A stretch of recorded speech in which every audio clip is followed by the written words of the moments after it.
as much as he was launching a book, some of those pronouncements are not coincidental.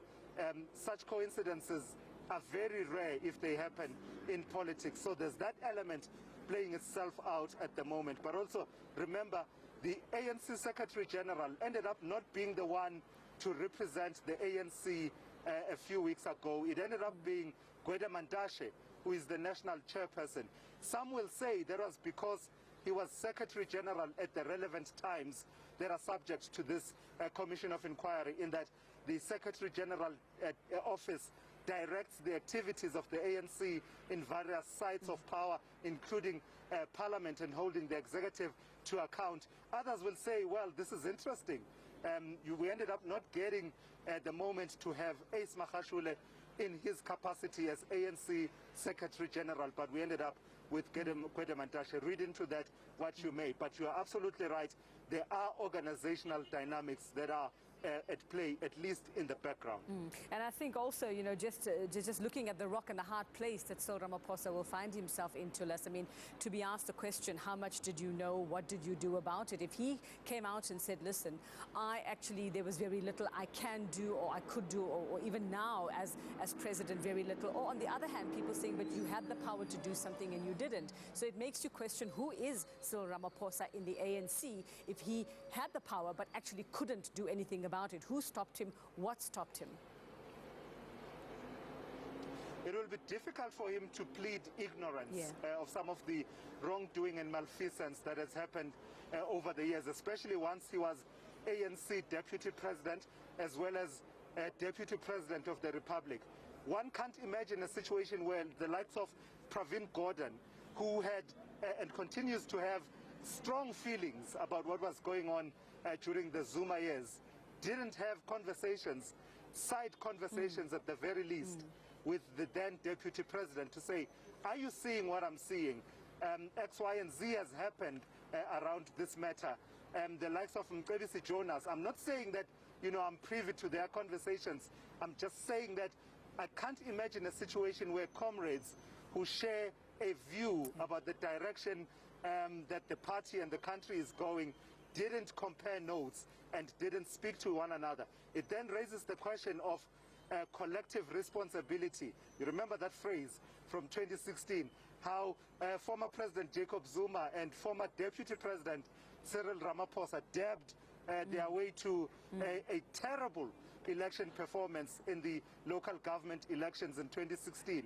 They were taking collective responsibility and they were collectively punished by South Africans as the ANC in 2016. So I do expect that at the very least he should be honest enough about this. Lastly, Yuveka, President Cyril Ramaphosa has described the ANC as accused number one in as far as corruption is concerned.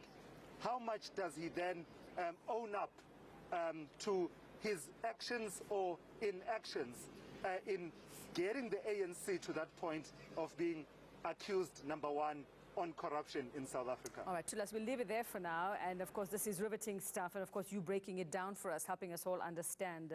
Amazing work as usual. But let's talk about this one, especially if you're expecting to get onto a Mango flight this morning. This is the other big story. Some airline passengers were halted in their tracks just over the past couple of hours as Mango has been grounded. That's because it hasn't paid AXA. Scores of people are now stranded and they don't know when they will be allowed to fly. Well, Heidi Giokos is on that story. She's at OR Tambo International Airport for us this morning. Heidi, what's happened? Yes, certainly, Yuveka. We got quite a lot of frantic calls very early this morning from passengers indicating that they have been stranded and left at the airport because Mango did not communicate with them with regards to the suspension of flights. We, of course, immediately tried to contact Mango. Mango did indicate to us that it's rather a delay and not a suspension, but ENCA has seen a document by AXA indicating that they are going to be suspending all Mango flights from taking off and landing at any AXA airports. And of course, this is going to have dire impact on flights that are supposed to take off. I'm going to ask my cameraman, Mokhomotsi, to just show you what is actually going on at the airport. As you can see, People are lining up, queuing up, waiting. You can actually see that people don't really know what to do. We've tried to engage with a couple of people, but we do understand that the rules and protocol is that we do not engage with passengers. But we're going to just try and see if we can get anyone a little later on. But as you can see, people are waiting, and the communication that we have received is that people were actually not informed that there is going to be a delay or suspension of flight. As you can see, people rocked up to the airport expecting to take off, and they were informed at the very last minute that they in fact will not be getting onto that flight. If I can also just ask my cameraman to just show you the counters of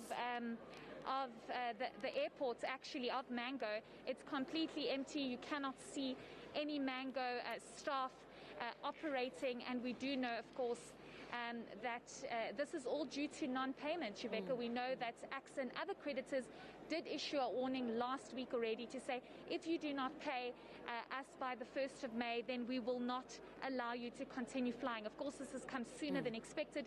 We know Mango already suspended flights to and from Zanzibar last week Friday, but it seems that domestically things are severely impacted. Well, Heidi, in the time that you've been there, has anyone from Mango come out to speak to these passengers? Do we know what's happening maybe behind the scenes to help them get to where they were supposed to be this morning? No, and Rebecca, I must just highlight the fact that it seems as though there isn't much communication that's trickling down to these passengers and to these customers. Of course, as I mentioned, we try to reach out to Mango and find out what the situation is. But even when I tweeted, Rebecca, certain passengers said they weren't even told that there has been a complete suspension or stopping of flights.